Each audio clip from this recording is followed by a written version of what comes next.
प्रिय विद्यार्थियों, आप लोगों ने प्राथमिक कक्षाओं में गिनती तो अवश्य ही सीखी होंगी। उसे शब्दों में लिखना भी आप जानते होंगे। चलिए आज हम संस्कृत के संख्यावाचक शब्दों को सीखते हैं। पहले समझ लेते हैं कि संख्यावाचक शब्द कहते किसे हैं। जैसा कि यहाँ पर आप देख रहे हैं, जिन शब्दों का प्रयोग अंकों के बदले में किया जाता है उन्हें संख्यावाचक शब्द कहते हैं।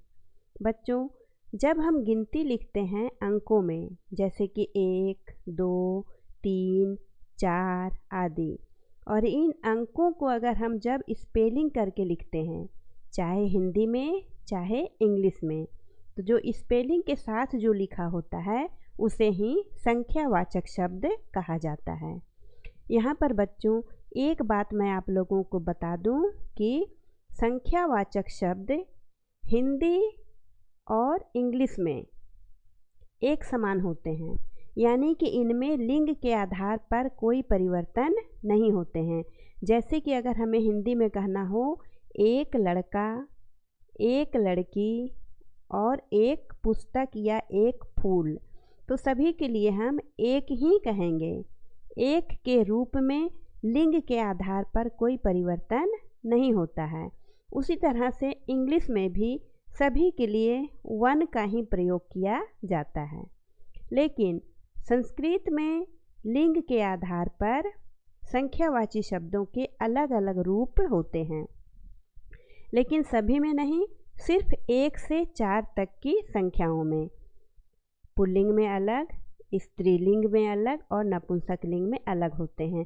और 4 से आगे यानी कि 5 से लेकर के आगे जितनी भी संख्याएं हैं सभी में पुल्लिंग, स्त्रीलिंग और नपुंसकलिंग तीनों में एक समान रूप चलते हैं।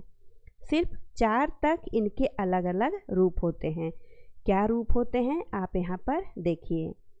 जैसे कि अगर हमें एक कहना हो तो पुल्लिंग में हम कहेंगे एक कहा, और स्त्रीलिंग में एक के लिए होता है एका, नपुंसकलिंग में एकम। उसी तरह से 2 के लिए पुल्लिंग में द्वौ, स्त्रीलिंग में द्वे और नपुंसकलिंग में भी द्वे, यानी 2 का रूप स्त्रीलिंग और नपुंसकलिंग में एक ही होता है। 3 के लिए पुल्लिंग में त्रयः, स्त्रीलिंग में तिस्रः और नपुंसकलिंग में त्रीणि। 4 के लिए पुल्लिंग में चत्वारः, स्त्रीलिंग में चतस्रः और नपुंसकलिंग में चत्वारि। तो इस तरह आपने देखा कि 1 से 4 तक के रूप तीनों लिंगों में अलग अलग होते हैं। चलिए इसे उदाहरण के माध्यम से और अच्छी तरह समझ लेते हैं। जैसे अगर हमें कहना हो एक लड़का, तो लड़का चूँकि पुल्लिंग है इसलिए हम पुल्लिंग वाला ले लेंगे एक कहा, तो यहाँ पर हो जाएगा एकः बालकः। और अगर हमें कहना हो एक लड़की, तो लड़की स्त्रीलिंग है इसलिए स्त्रीलिंग वाला ले लेंगे एका, तो यहाँ पर हो जाएगा एका बालिका। और अगर हम एक फूल अगर हमें लिखना हो तो फूल चूँकि नपुंसकलिंग है तो इसलिए नपुंसकलिंग का रूप ले लेंगे एकम, तो हो जाएगा एकम पुष्पम। यहाँ पर आप ध्यान दीजिए बच्चों कि जब मैंने हिंदी में लिखा लड़का, लड़की, फूल, यानी कि पुल्लिंग में भी एक, स्त्रीलिंग में भी एक और नपुंसकलिंग में भी एक, ये जो एक का रूप है ये तीनों लिंगों में एक समान ही है। लेकिन संस्कृत में ऐसा नहीं है। संस्कृत में अगर हमें पुल्लिंग के लिए एक लिखना हो तो लिखते हैं एकः, और स्त्रीलिंग के लिए लिखना हो तो लिखते हैं एका, और नपुंसकलिंग के लिए लिखना हो तो लिखते हैं एकम। यानी तीनों लिंगों में संख्यावाची शब्द अलग अलग होते हैं। आगे देखिए 2 लड़के, तो लड़के पुल्लिंग है तो दो पुल्लिंग में होता है दो का द्वौ, तो यहाँ पर हो जाएगा द्वौ बालकौ। द्वौ चूँकि द्विवचन है तो बालक का रूप भी द्विवचन का होगा बालकौ। फिर है दो लड़कियाँ। लड़कियाँ स्त्रीलिंग है तो स्त्रीलिंग वाला रूप हो जाएगा द्वे, और यहाँ पर हो जाएगा द्वे बालिके। बालिके बालिका का द्विवचन का रूप है। फिर दो फूल। फूल के लिए हो जाएगा नपुंसक लिंग का द्वे, तो यहाँ पर हो जाएगा द्वे पुष्पे। उसी तरह से तीन लड़के। तो लड़के पुल्लिंग है तो पुल्लिंग वाला हम ले लेंगे त्रयः, तो यहाँ पर हो जाएगा त्रयः बालकाः।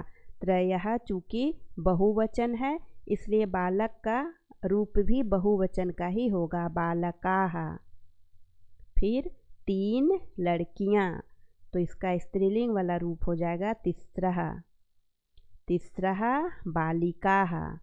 तिस्रः भी बहुवचन है इसलिए बालिका का बहुवचन का रूप होगा बालिकाः। तीन फूल। फूल नपुंसक लिंग है तो नपुंसक लिंग का रूप यहाँ पर है त्रीणि, तो यहाँ हो जाएगा त्रीणि पुष्पाणि। फिर चार लड़के, तो चार के लिए पुल्लिंग वाला हो जाएगा चत्वारः। चत्वारः बालकाः। फिर चार लड़कियाँ, तो स्त्रीलिंग वाला हो जाएगा चतस्रः। चतस्रः बालिकाः। चार फूल, तो नपुंसक लिंग वाला हो जाएगा चत्वारि। चत्वारि पुष्पाणि।